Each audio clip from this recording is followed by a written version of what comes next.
তুমি আমাকে বিয়ে করবে? পায়েল, এটা তুই কি বলছিস? তুই একটা লেবারকে বিয়ে করবি? লাখ টাকার প্যাকেজ আছে তোর কাছে, আর এরা তো মনে হয় পুরো বছরে লাখ টাকা কামাতেই পারে না। আমি তোকে পরে বলছি। বিয়ে করবে তুমি আমায়? দাদা, এসব হচ্ছেটা কি? তুই একটা লেবারকে প্রপোজ করলি আর ও পালিয়েও গেল? তুমি জানো ওর বাড়ি কোথায়?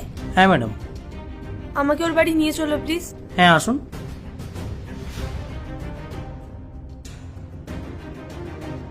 এটাই ওদের বাড়ি ম্যাডাম। আচ্ছা। ঠিক আছে ম্যাডাম, আমি আসছি।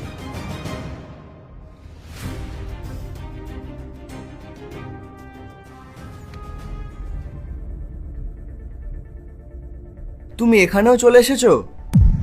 কতদিন পালাবে? কেন এসেছো এখানে?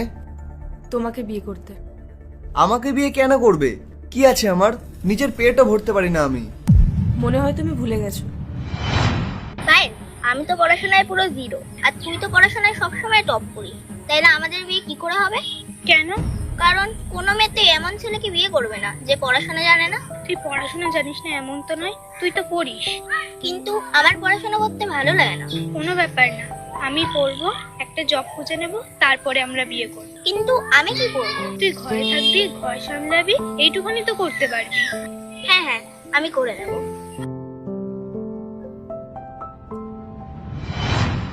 ছোটবেলার কথাগুলো আলাদা ছিল, তখন আমরা বুঝতাম না। হ্যাঁ, তখন আমরা বাচ্চা ছিলাম, কিন্তু এখন তো আমরা বড় হয়ে গেছি। এখন তো বুঝতে শিখেছি। তাহলে 2 বছর আগে তুমি কাউকে কিছু না বলে বাড়ি ছেড়ে কেন পালিয়ে গেলে? আমি 2 বছর ধরে তোমাকে খুঁজছি। আরে তো আর কি করতাম আমি? রোজ রোজ মা বাবার কথা শুনে শুনে আমি ক্লান্ত হয়ে গেছি। মাথা গরম হয়ে গেছিল, বাড়ি থেকে পালিয়ে গেছি। এরপরে ঠিক করেছিলাম বাড়ি সেদিনকেই ফিরবো যেদিনকে জীবনে ভালো কিছু করতে পারবো। কিন্তু তারপর জানতে পারলাম যে পেট চালানো সত্যি খুব কঠিন। কোনো ভালো চাকরিও পাচ্ছি না আমি, আর এখানে শ্রমিকের কাজ করতে হচ্ছে। এখন আমি বুঝতে পারছি যে জীবনে পড়াশোনা কতটা ইম্পর্টেন্ট ছিল। আরে অন্তত বলে তো যাওয়া উচিত ছিল তোমার। তুমি জানো তুমি চলে যাওয়ার পর তোমার ফ্যামিলি আর আমি কতটা চিন্তিত ছিলাম। তার উপর আবার নিজের নাম্বারটাও অফ করে রেখে দিয়েছো। না আমার কারোর সাথে কথা বলার ছিল, না আমার কারোর সাথে দেখা করার ছিল। আমি ভেবেই নিয়েছিলাম আমি সেদিনই সবার সাথে দেখা করব যেদিন আমি জীবনে কিছু করতে পারবো। এরকম হয় না রোহন। আমি তোমার গার্লফ্রেন্ড ছিলাম, ছোট থেকে আমরা একসাথে ছিলাম। তুমি কি করে আমাকে ছেড়ে যেতে পারলে? কেউ চাইতো না আমরা একসাথে থাকি, এমনকি তোমার বাবাও চাইতো না। উনি আমাকে বলেছেন কেন আমি ওনার মেয়ের জীবনটা নষ্ট করছি। আরে তোমার বাবা তো দূরে থাক, আমার নিজের বাবাই চাইতো না যে আমি তোমার সাথে থাকি।